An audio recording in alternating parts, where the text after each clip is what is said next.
Welcome student, कैसे हैं आप सब। चलिए तो आज हम लोग चलते हैं चैप्टर 11 में, ये 10th साइंस का और अधातुओं का रसायन, केमिस्ट्री ऑफ नॉन मेटल्स, है ना। तो ये नीट के लिए भी बहुत ज़्यादा यूज़फुल है और बहुत सारे एंट्रेंस एग्ज़ाम के लिए भी बहुत ज़्यादा यूज़फुल है, ठीक है। और शुरू करते हैं हम लोग, टॉपिक टू टॉपिक चल जाएंगे पुस्तक के हिसाब से, ठीक है। तो केमिस्ट्री ऑफ नॉन मेटल्स, तो यहाँ पर सबसे पहला नंबर का टॉपिक आता है अधातु क्या है, क्योंकि अधातुओं का रसायन है ना, ठीक है। तो अधातु क्या है, तो देखिए कि वे तत्व जो कि इलेक्ट्रॉन ग्रहण कर, चलिए मैं बताता हूँ, कोई भी चीज़ लेते हैं हम लोग, जैसे कि एक क्लोरीन लेते हैं। क्लोरीन का परमाणु क्रमांक कितना है, 17 है। इसका इलेक्ट्रॉनिक विन्यास निकालेंगे तो बोर हिसाब से 2, 8, 7 ऐसा निकलेगा, है ना। ये इसको अक्रिय गैसीय विन्यास प्राप्त करने के लिए अर्थात अष्टक पूर्ण करने के कितने इलेक्ट्रॉन की जरूरत पड़ेगी, 1 इलेक्ट्रॉन की जरूरत पड़ेगी, मतलब 1 इलेक्ट्रॉन लेगा ये, है ना। तो वे तत्व जो इलेक्ट्रॉन ग्रहण कर ऋणात्मक आयन बनाते हैं, जब यहाँ पर ये क्लोरीन है वो 1 इलेक्ट्रॉन लेता है, तभी इसका इलेक्ट्रॉनिक विन्यास हो जाता है 2, 8, 8 हो जाता है, और ये क्लोरीन है ना, और ये माइनस आयन बनाता है, ठीक है। तो वे तत्व जो इलेक्ट्रॉन ग्रहण कर ऋणात्मक आयन बनाते हैं अधातु कहलाते हैं।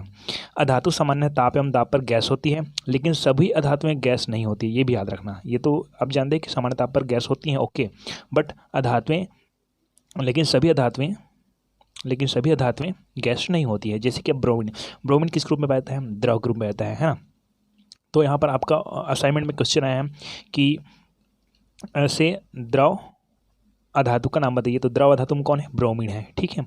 और ठोस में देखें तो ये अपने पास कार्बन है, आयोडीन है, फास्फोरस, ये सब है ना, ठीक है। तो ये क्लियर कर लेंगे आप लोग, ये सब क्या है, ठोस अवस्था में है ना, ये द्रव अवस्था में है, ओके। तो ये हो गया अधातु। दूसरा पॉइंट आता है अधातुओं के भौतिक गुण, ठीक है। तो अधातु के भौतिक गुण देखते हैं हम लोग कि ये सामान्य ताप एवं दाब पर गैस होती है, इसको मैंने पहले बता ही रखी है ना।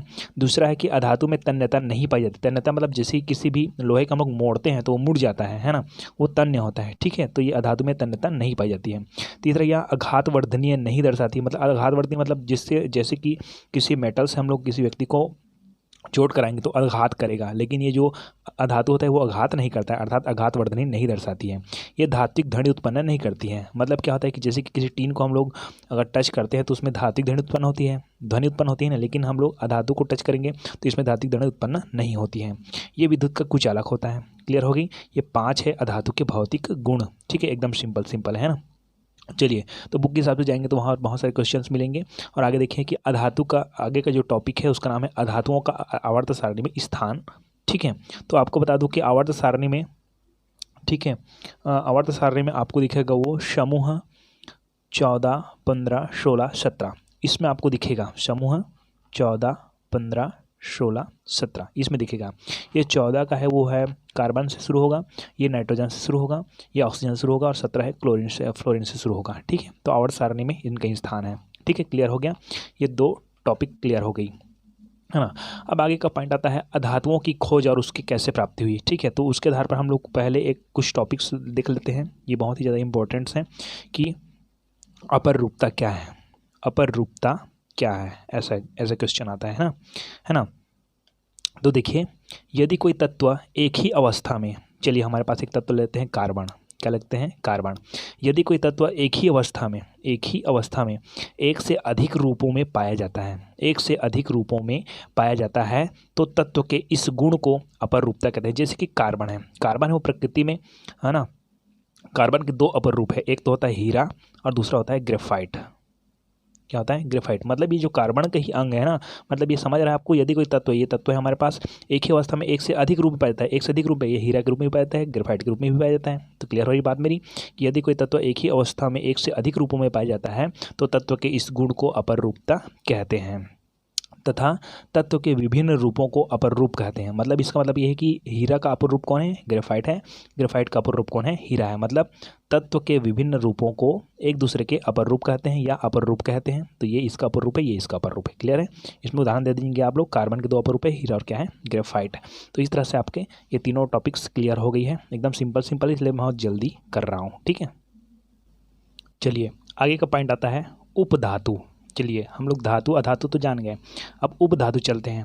तो ऐसे तत्व जो कि धातु एवं अधातु दोनों के लक्षण प्रदर्शित करते हैं उपधातु कहलाते हैं। क्या कहलाते हैं, उपधातु। जैसे कि बोरान है, सिलिकॉन है, जर्मेनियम है, आर्सेनिक है, ये सब क्या है, उपधातु है।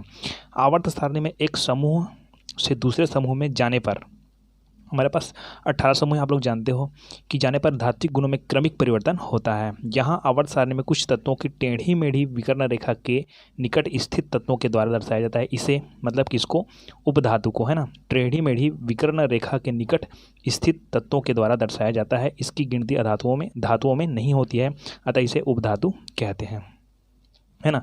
तो ऐसे तत्व जो धातु एवं अधातु दोनों के लक्षण प्रदर्शित करते हैं उपधातु कहलाते हैं। इस सब को लिखने की जरूरत नहीं है, ठीक है। उदाहरण देख देना आप लोग, बोरान, सिलिकॉन, जर्मेनियम, ठीक है। चलिए आगे का पॉइंट आता है अक्रिय गैस क्या है ना। तो समूह 18 के तत्व, देखिए हमारे पास 18 में लास्ट समूह है ना। तो समूह 18 के तत्व रंगहीन गैस हैं। इनके बाह्यतम कक्ष में 8 इलेक्ट्रॉन होते हैं। जैसे देखिए मैं एक आध को उदाहरण दे रहा हूँ। जैसे कि हमारे पास है आर्गन। आर्गन का परमाणु क्रमांक कितना है, 18 है। कितना है, 18 है, ठीक है। तो इसको हम लोग इलेक्ट्रॉनिक विन्यास निकालेंगे तो 2 8 8, है ना। तो इसके ब्लास्ट कक्षा में कुल 8 इलेक्ट्रॉन है, मतलब इसको अष्टक पूर्ण हो चुका है। इसको और अष्टक पूर्ण करने की आवश्यकता है ही नहीं। अगर 7 होता तो 1 की जरूरत पड़ती, 6 होता तो 2 इलेक्ट्रॉन की जरूरत पड़ती, लेकिन इसमें तो 8 है, जरूरत ही नहीं है। तो समूह 18 के तत्व रंगीन गैस है। इसके बाह्यतम कक्ष में 8 इलेक्ट्रॉन होते हैं। कितने इलेक्ट्रॉन होते हैं, 8 इलेक्ट्रॉन होते हैं, अर्थात अष्टक पूर्ण होते हैं। इसलिए यहाँ सामान्यतः रासायनिक अभिक्रिया में भाग नहीं लेते हैं, अतः इसे अक्रिय गैस कहते हैं। अक्रिय गैस क्या है इसे बोलेंगे तो, ठीक है। इसे हम लोग दुर्लभ गैस भी कहते हैं। उदाहरण के लिए ये आर्गन आदि है, ठीक है। ये नियॉन है, आर्गन है, आदि है, ठीक है।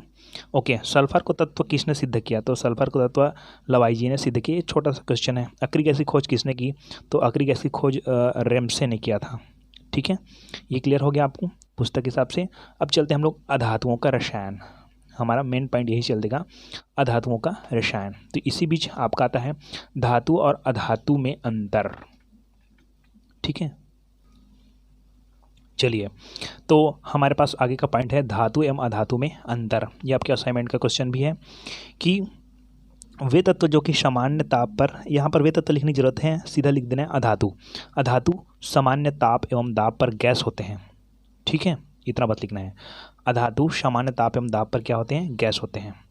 पहला धातु का है ना, कि धातुओं में तन्यता पाई जाती है, या बोलते हैं यहाँ पर इसके आधार पर लिखेंगे तो जो सामान्य ताप पर दाब पर गैस होते हैं, तो यहाँ पर लिखेंगे कि धातुएं अधिकतर ठोस होती हैं, तो उसको लिखने की जरूरत नहीं है ना।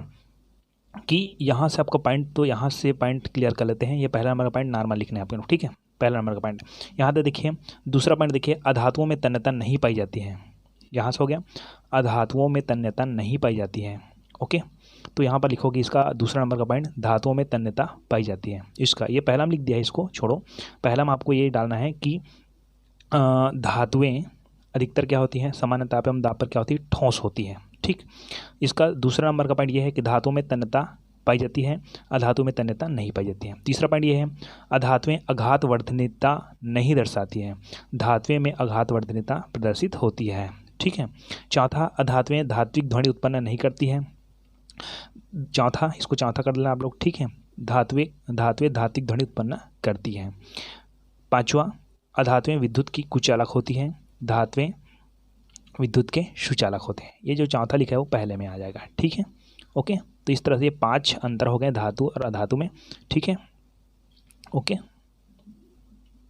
चलिए, तो आगे का जो पॉइंट है वो बहुत ही इंटरेस्टिंग पॉइंट है ना। अधातुओं, कुछ प्रमुख अधातुएं, उसमें से पहला नंबर का आता है हाइड्रोजन।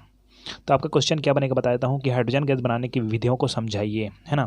तो आपका क्वेश्चन आंसर लिखना है कि हाइड्रोजन गैस के बनाने की निम्न विधियाँ है, या प्रयोगशाला विधि को समझाया, ऐसा आ जाएगा, ठीक है। तो हम लोग चलते हैं सीधा प्रयोगशाला विधि में, क्या बनाने के, हाइड्रोजन गैस बनाने के। चलिए, एकदम सिंपल है, ध्यान से देखिएगा कि सर्वप्रथम प्रयोगशाला में हाइड्रोजन गैस H2 प्राप्त करने के लिए दानेदार जिंक की, है ना, कि सर्वप्रथम लिखने की जरूरत नहीं है। प्रयोगशाला में हाइड्रोजन गैस, कौन सा गैस है, हाइड्रोजन गैस प्राप्त करने के लिए दानेदार जिंक, ये दानेदार जिंक, ठीक है, दानेदार जिंक की तनु हाइड्रोक्लोरिक अम्ल से, ये HCl हाइड्रोक्लोरिक अम्ल। तो प्रयोगशाला में हाइड्रोजन गैस प्राप्त करने के लिए दानेदार जिंक की तनु हाइड्रोक्लोरिक अम्ल से अभिक्रिया कराई जाती है। तो ये जिंक है, ये प्लस आयन है, ये क्लोरीन माइनस आयन है, तो प्लस आयन माइनस आयन से क्रिया करता है, जिंक क्लोराइड बनाता है। इसकी संयोजकता 2 होती है, इसकी 1 होती है, इसलिए यहाँ पर 2 लगा हुआ है, प्लस H2 ये उष्मा उत्सर्जित, मतलब उस सॉरी ये गैस ग्रुप में होता है, इसलिए इसको ऐसे दर्शाया जाता है। ठीक है, तो ये हो गया उसका समीकरण, ये हो गया प्रयोग विधि, आपको समीकरण लिखना है। उसके बाद नीचे नामांकित चित्र दिखना है। तो नामांकित चित्र हम यह एकदम सिंपल है, कैसे है आपको देखिए कि सबसे पहले हमारे पास यहाँ पर इसका नाम है थिसिल कीप है, जिसका नाम है वुल्फ बोतल है, और इसका नाम है निकास नली। ये रबड़ का पाइप है, ये गैस जार है, ये जल है, ये फरक नली है। ठीक है, ये जो बना है वो फरक नली है, इसके अंदर भरा हुआ है वो पानी है, ये H2 गैस है यहाँ पर एकत्रित हो रहा है ना। तो क्या होता है इसको बताता हूँ कि सर्वप्रथम क्या होता है, इसका पूरा क्रियाविधि बताता हूँ लाइन से। ठीक है, लाइन से समझना आप लोग, है ना, चित्र के साथ और क्रियाविधि एक साथ चलेंगे, है ना। चलिए, तो सबसे पहले क्या होगा उसको देखना, क्योंकि इसमें कुछ चित्र दिखाई नहीं दे पाएगी इसकी डिटेल्स के कारण, है ना। विधि देखते हैं। ठीक है, विधि तो पहला, सर्वप्रथम एक वुल्फ बोतल में, ये जो वुल्फ बोतल है उसमें, ठीक है, सर्वप्रथम एक वुल्फ बोतल में कम मात्रा में दानेदार जिंक लेंगे। कम मात्रा में क्या लेंगे, इसमें दानेदार जिंक लेंगे, ऐसे। ठीक है, दूसरा पॉइंट लिखेंगे कि इसके बाद वुल्फ बोतल के एक सिरे में थिसिल कीप तथा दूसरे सिरे में एक निकास नली लगा देंगे। एक सिरे में थिसिल कीप तथा दूसरे सिरे में, वुल्फ बोतल के एक सिरे में थिसिल कीप तथा दूसरे सिरे पे निकास नली लगा देंगे। ठीक है, चलिए तीसरा पॉइंट भी चलते हैं। तीसरा में कि इसके पश्चात वुल्फ बोतल में थिसिल कीप की सहायता से, ऊपर में जो थिसिल कीप दिया गया उसकी सहायता से तनु हाइड्रोक्लोरिक अम्ल की मात्रा इस प्रकार डालेंगे कि थिसिल कीप का निचला सिरा पूरी तरह डूब जाए। ठीक है, डूब जाए, इसको समझना ध्यान से, मैं क्या बता रहा हूँ उसको क्लियर कर देते हैं यहाँ पर फाइंड को आपका। कि तीसरा पॉइंट है कि इसके पश्चात वुल्फ बोतल में, ये जो वुल्फ बोतल है, वुल्फ बोतल में थिसिल कीप, ये जो थिसिल कीप की सहायता से तनु हाइड्रोक्लोरिक अम्ल, ठीक है, की मात्रा इस प्रकार डालेंगे, तनु हाइड्रोक्लोरिक अम्ल की मात्रा इस प्रकार डालेंगे कि थिसिल कीप का निचला सिरा, थिसिल कीप है उसका निचला सिरा डूब जाए, मतलब ये जो निचला सिरा है पूरी तरह से क्या होना चाहिए, डूबना चाहिए। ठीक है, क्लियर हो गया, ओके। चलिए अब चौथा नंबर का पॉइंट देख लेते हैं हम लोग।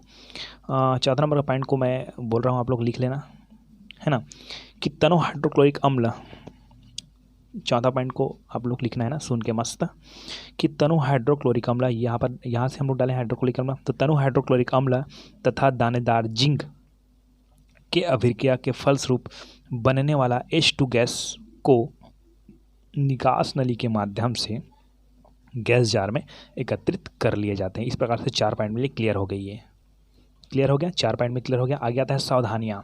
तो सावधानियाँ हम देख लीजिए, प्रयोग के पहले उपकरण साफ सुथरा रखें और उपकरण में कोई भी प्रकार की क्षति ना हो, क्रैक व्रैक नहीं होना चाहिए बोल रहे हैं भैया, है ना, टूट जाएगा तो फिर कुछ भी हो सकता है। हाँ, उपकरण में किसी भी प्रकार के बुलबुले ना हो, बुलबुला मतलब समझते हो, है ना, बुलबुला होगा तो हमको पता ही चलेगा कि हाइड्रोजन गैस कहाँ है करके। ठीक है, ध्यान रखें कि बनने वाला गैस किसी अन्य गैस से अभिक्रिया ना करे, इसको तो अच्छे तरह ध्यान देना है। ठीक है, चलिए अब हाइड्रोजन के हम लोग रासायनिक गुण में चलते हैं। ठीक है, और थोड़ा सा उपयोग में चलेंगे।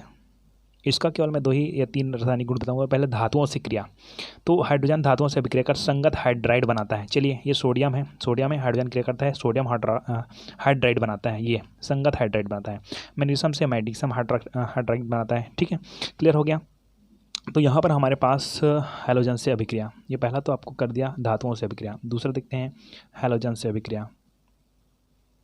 तो क्या होता है कि हैलोजन से अभिक्रिया कर, ठीक है, H2 से हैलोजन हैलाइड बनाता है, ये हैलोजन हैलाइड बनाता है।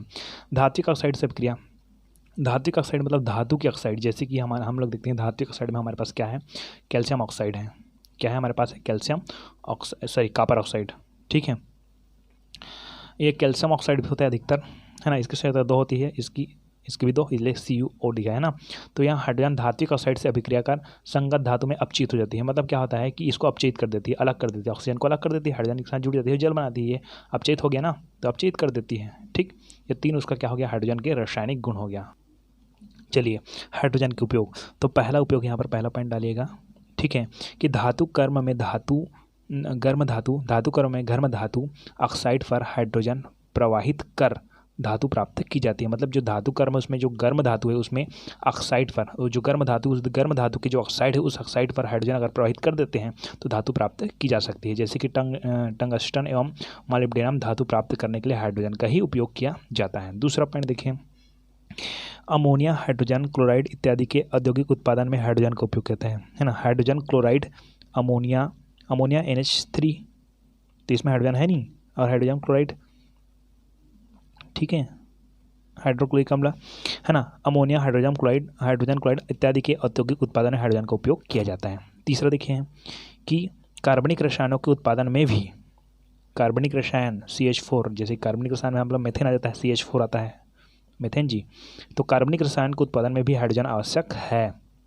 बड़े पैमाने पर मेथेनॉल बनाने में हाइड्रोजन का उपयोग किया जाता है।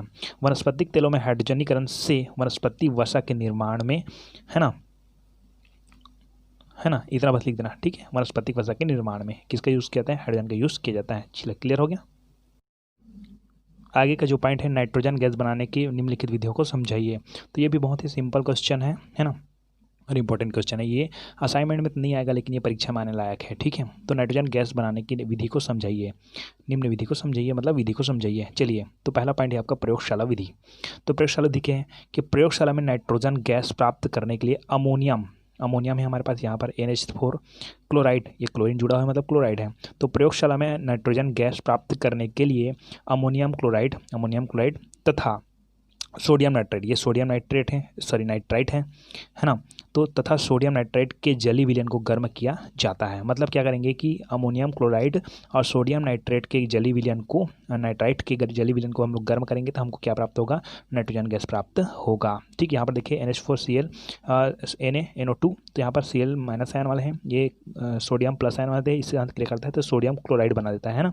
इनकी संयोजकता एक होती है, इनकी संयोजकता भी एक ही होती है, इसलिए यहाँ पर 2 वगैरह कुछ नहीं डालें। प्लस यहाँ पर सोडियम निकल गया, क्लोरीन निकल गया, अब बचा क्या हमारे पास बचा है हाइड्रोजन बचा है, ऑक्सीजन बचा है। तो हाइड्रोजन ऑक्सीजन बचा है मतलब क्या बनता है? जल बनाता है। प्लस और लास्ट में कौन बच गया? ये 2 नाइट्रोजन बच गया, ठीक है। तो यहाँ पर N2 ये गैस बना दिया, ठीक है। क्योंकि प्रयोगशाला विधि नाइट्रोजन गैस बनाने के समीकरण। अब मैं विधि बताता हूँ, ठीक है, विधि और चित्र एक साथ। ये नाइट्रोजन गैस बनाने के विधि है ना, ठीक है। इसमें क्या क्या उसको बताता हूँ। एक गोल पेंदे वाला एक फ्लास्क है, इस गोल पेंदे वाले फ्लास्क में हम लोग क्या लेंगे? अमोनियम क्लोराइड लेंगे, ये भाग क्या है? अमोनियम क्लोराइड है, और क्या है? अमोनियम क्लोराइड और सोडियम नाइट्राइट है, ठीक है, दोनों के हैं, ठीक है। और इसमें हम लोग क्या करेंगे? सोडियम फ्लास्क में जो अमोनियम क्लोराइड है और कौन है? सोडियम नाइट्रेट है, ठीक है। और उस फ्लास्क में हम लोग 100 में लगभग, ठीक है, जल मिलाएंगे, और जल मिलाएंगे उसके बाद इसको अच्छी तरह से घोल देंगे, ठीक है। और उसके बाद क्या होगा कि इसमें हम लोग क्या करेंगे? इसको हम लोग ताप देंगे अर्थात इसको गर्म करेंगे, है ना। और गर्म करेंगे जिसके फलस्वरूप यहाँ पर क्या बनने लगेगी? अपने पास नाइट्रोजन गैस बनने लगेगी, है ना। और निकास नली के माध्यम से उसको गैस जार में एकत्रित कर लिया जाएगा। तो यहाँ पर विधि कैसा होता है देखिए ध्यान से, है ना। चित्र विधि एक साथ बताते हैं कि सर्वप्रथम एक गोल पेंदे वाले फ्लास्क में समान मात्रा में अमोनियम क्लोराइड, ये देखिए गोल फ्लास्क के पेंदे में अमोनियम क्लोराइड, ठीक है, व सोडियम नाइट्राइट लेंगे। इसमें इस गोल पेंदे वाले फ्लास्क में अमोनियम क्लोराइड और सोडियम नाइट्राइट लेंगे। ये पहला पॉइंट क्लियर हो गया। दूसरा, अब फ्लास्क में 100 ml जल मिलाकर, इस फ्लास्क में कितने ml?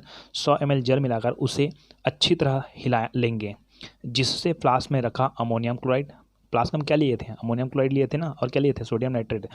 तो अब फ्लास्क में 100 ml जल मिलाकर उसे अच्छी तरह हिलाएं लेंगे, जिससे फ्लास्क में रखा अमोनियम क्लोराइड तथा सोडियम नाइट्रेट पूरी तरह घुल जाए, दोनों में मिल जाना चाहिए, ठीक है। तीसरा, अब दोनों में क्रिया होती है, तो उसका समीकरण मैंने पहले दे रखी है ना।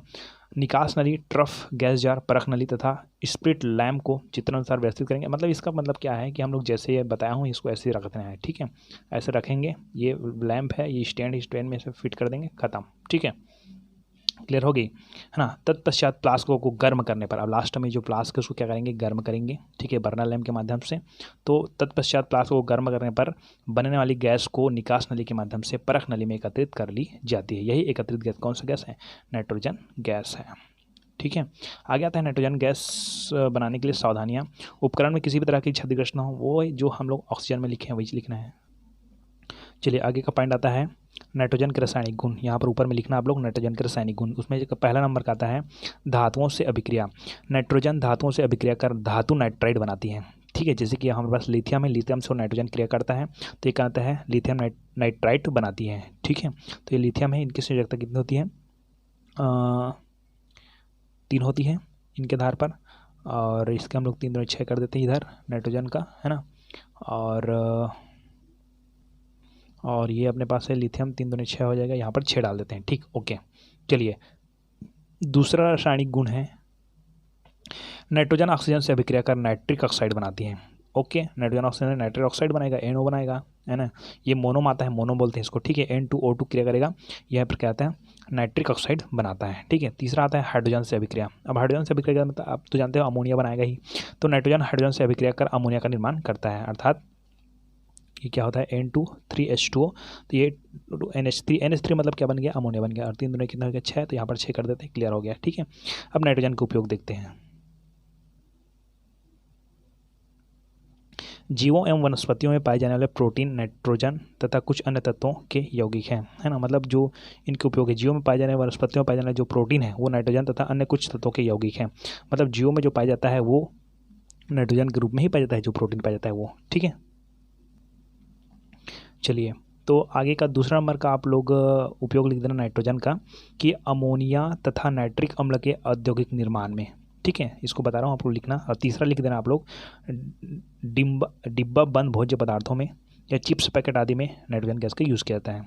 और चौथा लिख देना कृषि क्षेत्र में उपयोगी उर्वरक यूरिया आदि के निर्माण में। ठीक है, आगे हम लोग मेन टाइम टॉपिक फिर चलता है, ऑक्सीजन गैस बनाने की विधि को समझाइए, है ना। तो एकदम सिंपल विधि है, एकदम सिंपल क्वेश्चन मिलेगा आपको, है ना, कि ऑक्सीजन गैस बनाने के प्रयोगशाला विधि को समझाइए। तो प्रयोगशाला विधि, तो प्रयोगशाला में ऑक्सीजन गैस प्राप्त करने के लिए पोटेशियम परमैंगनेट को गर्म किया जाता है। इसमें कोई अन्य तत्वों की आवश्यकता ही नहीं होती है ना। तो प्रयोगशाला में ऑक्सीजन गैस प्राप्त करने के लिए पोटेशियम परमैंगनेट को क्या किया जाता है गर्म किया जाता है। तो गर्म करते क्या होता है कि पोटेशियम परमैंगनेट को गर्म करते हैं तो ये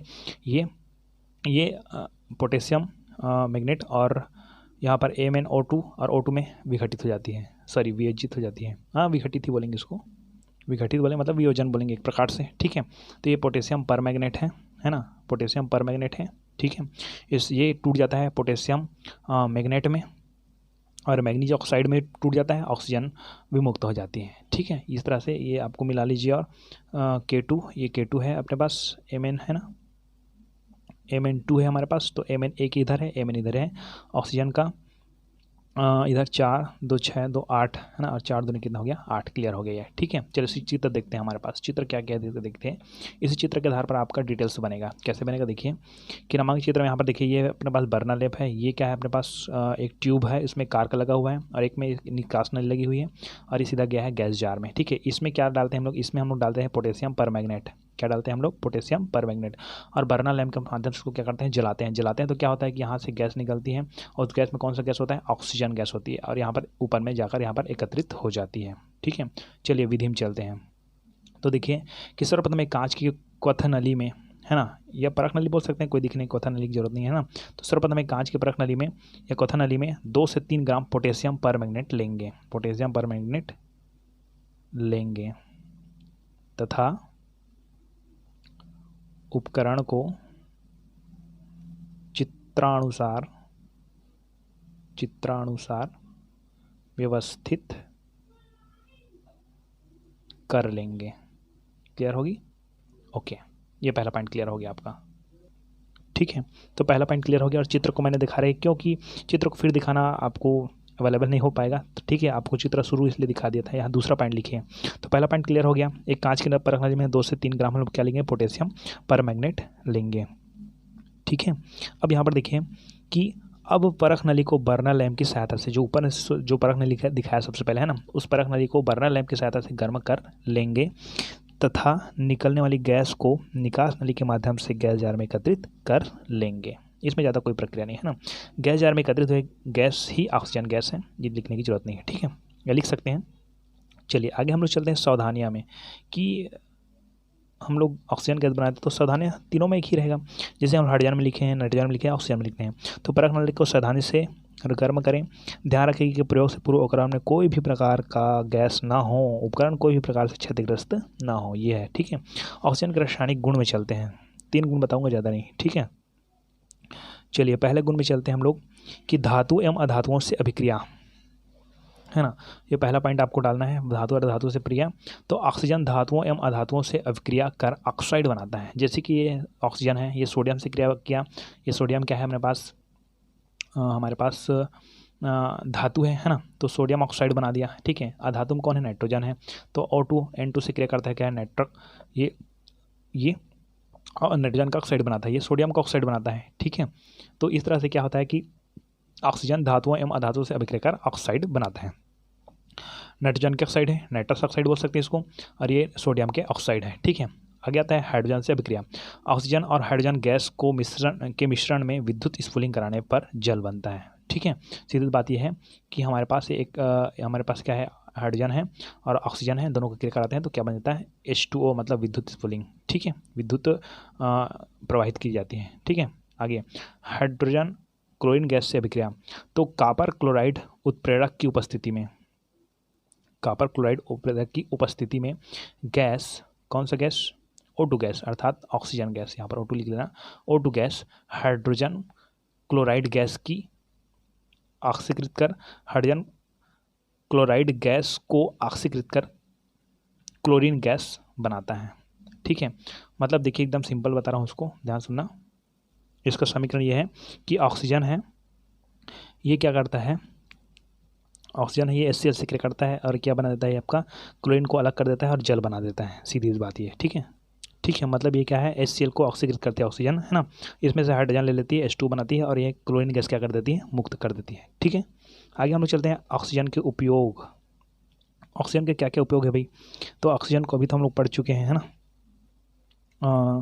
यह श्वसन तथा दहन की क्रियाओं के लिए आवश्यक है। अभिक्रियाओं में बनी ऊर्जा का जैविक तथा दैनिक प्रक्रियाओं में उपयोग होता है। ये आपको स्क्रीनशॉट ले लेना है, इसको पहले मान लेना है। ठीक है, दूसरा ये ज़्यादा बताने की ज़रूरत नहीं है। ठीक है, इस तरह से आपका ये जो चैप्टर है वो ख़त्म हो गया है ना।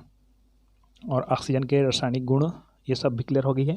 यहाँ पर असाइनमेंट भी आ गई, यहाँ से आप लोग क्लियर कर लीजिए, इसी अध्याय से बहुत सारे क्वेश्चन आए होंगे। ठीक है, और आपको अगर असाइनमेंट का PDF चाहिए तो आप अपना नंबर कमेंट कर सकते हैं। ठीक है, वहाँ से आपको असाइनमेंट के पूरा PDF के रूप में मिल जाएगा। क्लियर।